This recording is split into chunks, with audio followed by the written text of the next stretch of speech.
Alright, this is part 2 for tools of Photoshop. We're going to begin with the brush tool. There are a couple components to consider when you're using a brush. The first thing is similar to what we already looked at in the first part, where you can change size and hardness of the brush, but there are also many types of brushes that you can use. So there are some defaults, and they'll give you different textures, but then there's some more also. So for example, this is red. You'll be able to see this pretty easily. I'm going to make a new layer though. I don't want to damage the actual photograph. I just want to layer things on top. So I make a new layer down here, and could have also gone up here to new layer, or honestly up to here, new layer. There's many sometimes there's many ways to do one thing in Photoshop. So now I'm on a layer and I can just kind of do whatever I want to. So for this one, you can see there's definitely some texture involved, and again, depending on which ones I would choose, I can get different effects.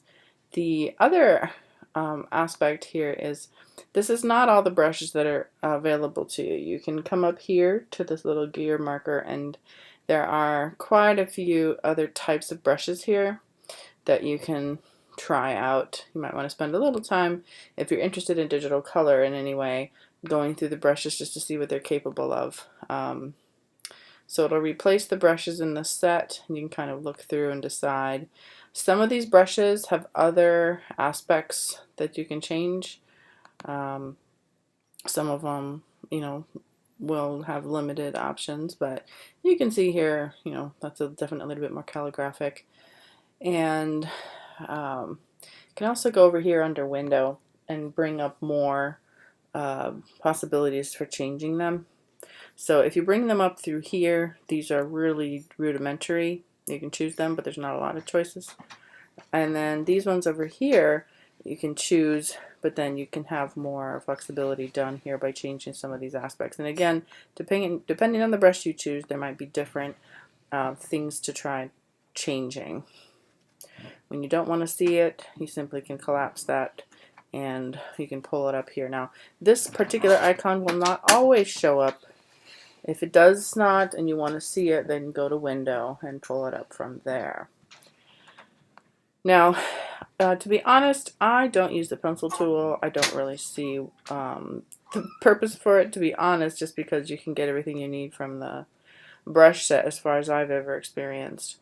Color replacement tool, I will post a video for this one because it's a little bit more in depth. And the mixer brush tool I will as well, just because they are not required for use for any of our projects, but again, for those of you guys who are interested in seeing how they work, I'll have a link posted. The clone stamp tool it's similar to some of the capabilities that the spot healing brush and patch tool had, except these are actually newer in the whole entire time that Photoshop has existed. These are newer. The clone tool, as far as I can remember back, has always been around. So for that one, you're going to, I'm just going to close this one for a second. You will need to define your source point for this one. So on this one, I'm going to go over to the actual photograph. I'm going to change the size of this so we can see a little bit better. And what you do again is, if I just click it once, it's going to remember something that I did before. If I want to make a new source or area to copy from, I need to click Option, hold it down, you see that target mark again, and then click. And now you can see that it's taking part of that tree away, and I can technically almost grow a new branch.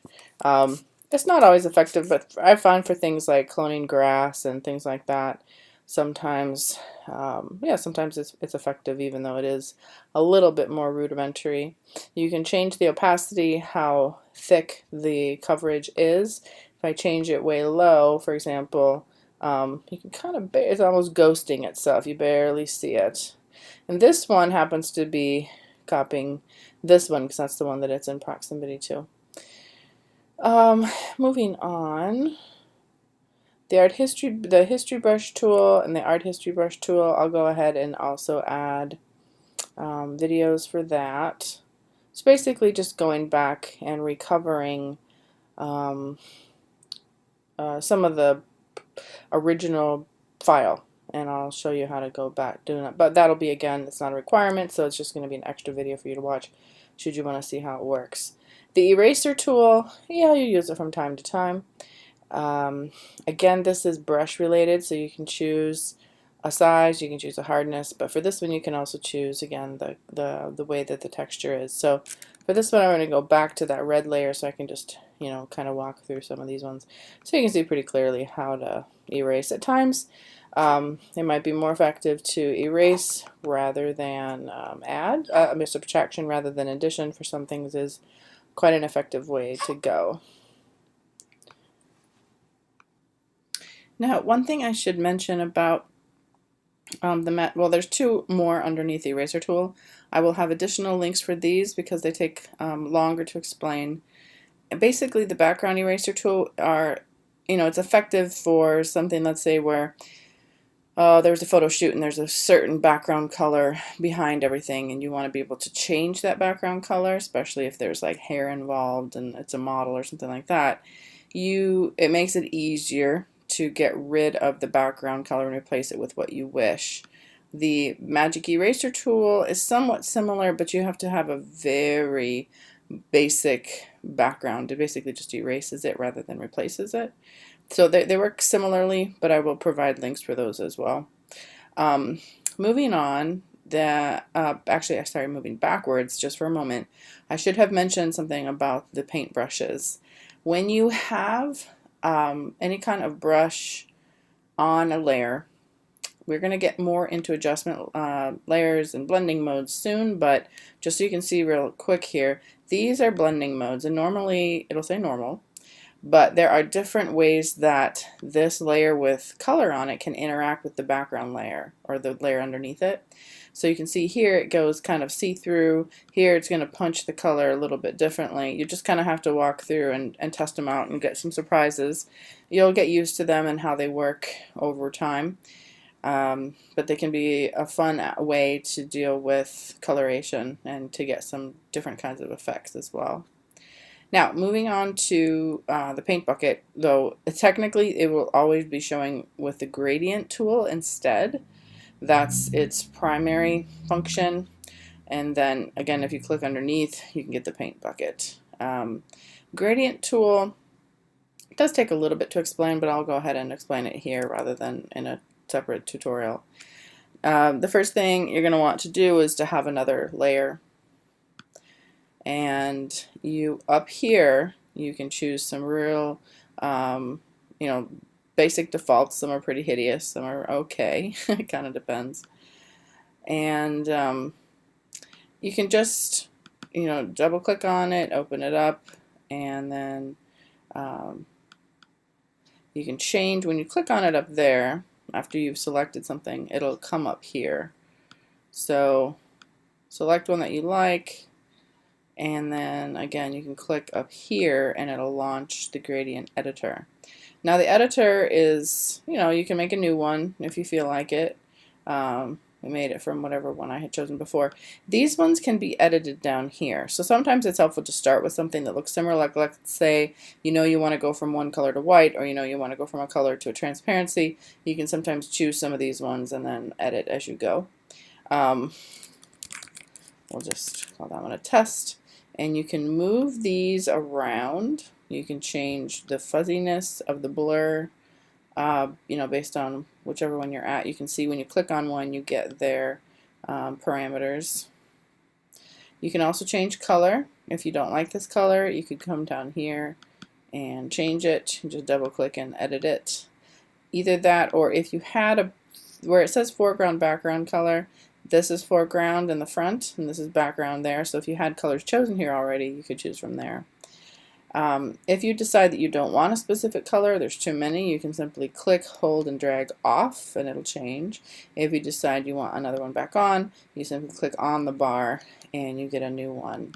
So there's all sorts of different ways to edit these, but basically in the end, I'll go ahead and say OK on this. Actually, I'll make a new one right there. Say OK. And then Basically, it's your choice as to which direction you want these gradients to go. For this first one here, if you hover long enough, it'll say linear gradient. And that one you can actually go in whatever direction you want. I'm going to shrink out of here so we can see the whole thing. I want to be able to see the edges. And then you just simply click and drag from one corner to another the direction that you wish the gradient to be. So if you want it straight up and down, hold the shift key down and draw a line, and you can see that will happen. If you go past the area, so for example, I'll start up top here and then I'm going to go pull way past, that'll cause the white, I'm going to pull this white, the white area that would be here doesn't happen. You can only get part of it. So you can really manipulate all of these aspects just by a simple decision about where and how far you pull that line. Now if I go back to that tool, they have additional ones. You aren't stuck with just linear. There's radial. So you could start from the middle and pull out and get circle. You can do, gosh, I forget what this one is called. This doesn't want to remind me either. Angle, okay. And again, same thing, you're just going to have to decide where you want that angle to happen. This one, it's essentially a mirror, it's a reflected gradient. It mirrors what you have. And then finally the diamond gradient. I don't see this used very often, but, oops, that one didn't work. But it certainly could be something fun to play around with. And that's that. Now, when you have a gradient on here, one thing that you could consider doing is, again, rather than leaving it just as is, you could choose to change the opacity. That's one way to do it, where you can kind of see through. That might be effective. But you could also change the blending mode and get some really interesting results. And I know you've probably seen album covers, different graphics doing this. Well, it's pretty simple how they've done it. You just need to choose your colors and then simply overlay or multiply or burn it. And again, you'll get some really interesting effects based on just the blending modes. So I encourage you to try those out. Paint bucket tool, whatever color you have chosen for the foreground is what you can fill something with. So for example, if I make a new layer and I click on paint bucket tool, it'll simply fill it. It'll fill it because I have the foreground one chosen. The patterns are pretty horrific that Photoshop has to choose from, so I won't even bother there. You can kind of go through patterns if you want to, but again, they're going to be pretty awful and doubtful that you're going to find them very useful. But again, you never know. So I honestly never use the patterns. If I have a pattern, I've made it myself in Illustrator and brought it in.